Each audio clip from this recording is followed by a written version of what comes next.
What's up, geeks? Damn it!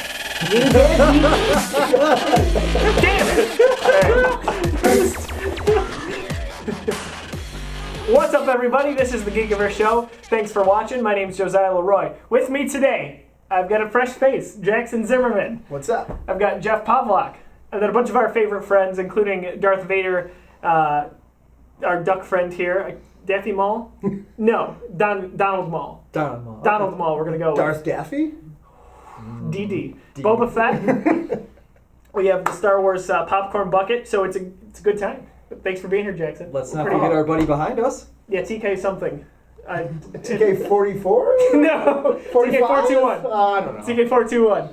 All right. Anyway, we are talking about Star Wars Rebels Season 2, the mid-season premiere. So that is coming January 20th. Haven't had an episode since December 9th. Pretty big reveal there. Do we have to say spoilers here? Probably, right? I guess we should probably say spoiler alert for sure. Okay, spoilers if you're not caught up on Star Wars Rebels currently. We're midway through Season 2. Anyway, so the trailer just came out this week, and my gosh, there's some good stuff to unpack from this one. I mean, where do we want to start, fellas? I mean, I can't hold it in. Darth Maul is friggin' back. Are you kidding me? Let's just jump right to it. Are you kidding me? It's so cool. Just like he was in Clone Wars. This is pretty legit, though. Yep. Oh, yeah. But you gotta watch quick, otherwise you're gonna miss him, right? Oh, yeah. Oh, yeah, absolutely. Yeah, you gotta really pay close attention because it's a really dark scene. And on top of that, it doesn't really make it too clear and too obvious. Not at all. You got to kind of know what you're looking for. You know, he says to Ezra, he's called me Old Master too, so now we're going to start to see him kind of struggle with the dark side a little bit more. And very interesting. They're taking Ezra down the path that we've seen a lot before, whether it's Anakin Skywalker, maybe Luke Skywalker in the former Legends. It's very, very interesting. With regards to that, you kind of see the Sith temple, it looks like early on. At one point, Ezra has a Sith holocron, which is very taboo. Jedi are not supposed to go near those. No. Shouldn't go anywhere near those. So he's really fighting the dark side here. After what happened in the middle of the season, right at the let-off in December. Right. Pretty intense time for him, right, Jeff? Oh, yeah. He got confirmation that his parents are dead, that the Empire killed them. We speculated that they were, and now we know. He knows for sure, and you can tell at the end of the episode, he's very clearly devastated. I mean, Kanan is doing everything he can to try and calm him down, assure him that your parents are living on inside of you, but it seems like Ezra's not buying it yet. He's distraught over it. So does this pull him towards the dark side as kind of an angsty thing? I gotta imagine so, yeah.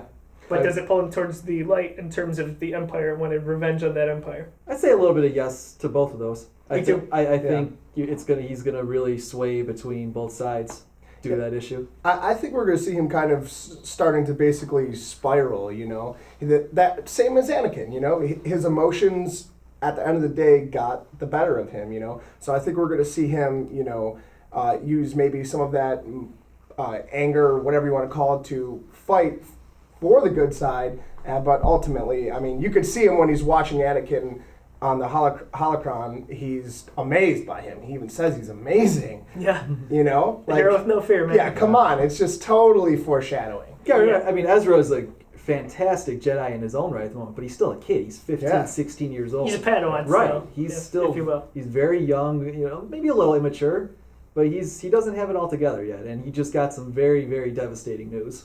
Well, because we're the most mature, so obviously we're good role models. Yeah, absolutely.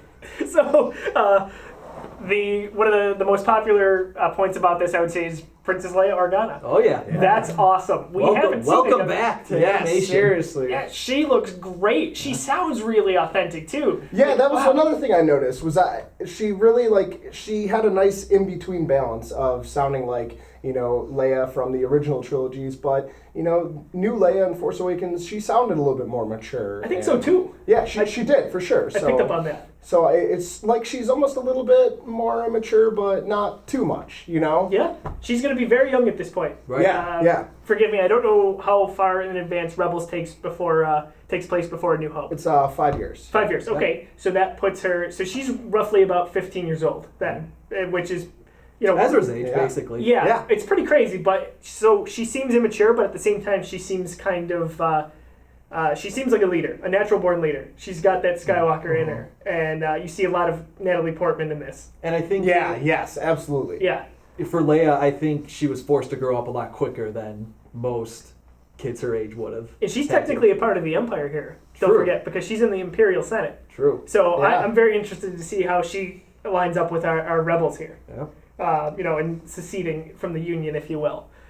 It's so cool to see basically the birth of a general. Yeah. That's what we're going to get to see. That's very true. And other than this, we really haven't seen too much. We've seen the Princess Leia comic series from Marvel. They did a 5-spot series last year. It's pretty good. I talked with Jeff.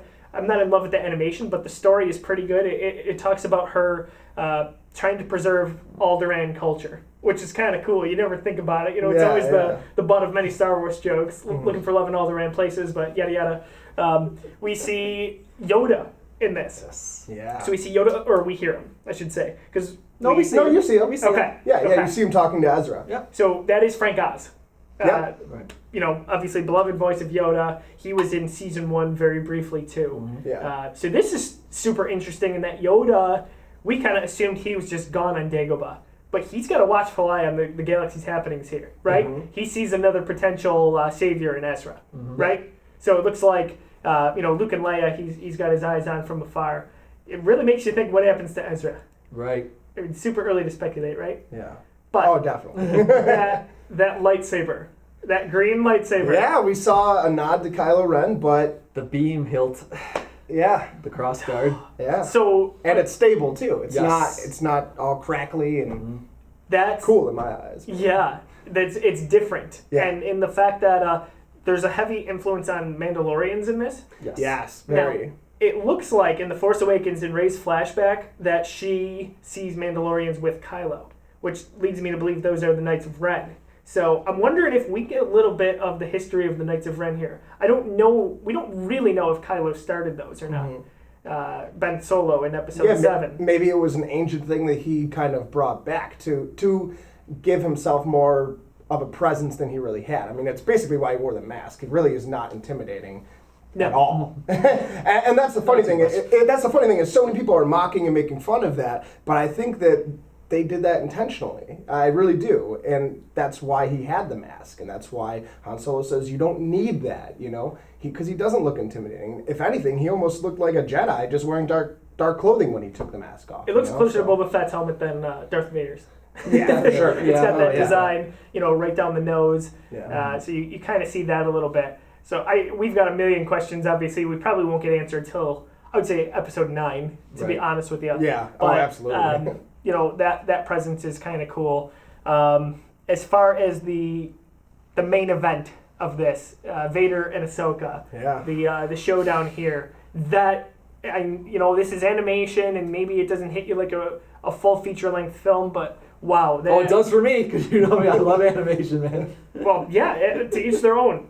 Me, I usually don't fall that way in terms of animation. Yes, same. I find it pretty hard to get pulled into animation, but yeah, this is like another The level. trailer as a whole had to feel like a Hollywood movie. I mean, just Yeah. the way the trailer was put together, it was so professionally It clocks done. in around It was- 3:45. Yeah, it's a long trailer too. It felt like a blockbuster, like a trailer for a blockbuster Hollywood film. Absolutely, definitely did. It's obviously Anakin was Ahsoka's master in the Clone Wars. If you've seen the Clone Wars, you know what happens to Ahsoka at the end, and that's kind of addressed here a little bit with Anakin. And it is super dark, how Anakin, she's either having a premonition or she's hearing Vader's voice. Yeah. And oh boy, I cannot wait to see where this goes. I think she's having a premonition at that point, but Okay. I mean, we don't know. Vader could be talking to her. In the deleted scenes of Return of the Jedi, they had Vader talking to Luke. Yeah. So maybe he One is of talking my favorite to her. scenes that never Didn't made the film. Yeah, so disappointing. I guess George Lucas, he said he cut that originally because he wanted the audience to wonder if Luke was going dark or not. Yeah. Which was super interesting because it ignites and it's green and then there. Because, if you cut that scene, you see him in Jabba's palace and he's in his dark robes and you're like, oh, I wonder where he went in the last 6 months or so. Yeah. Right. But, what's your take on that, the Ahsoka and Vader relationship, Jeff? It's going to be intense. It's super intense. Rebels has already had a bit of a penchant for upping the ante over the Clone Wars did, in terms of edginess. How far is it going to push it for a kids show?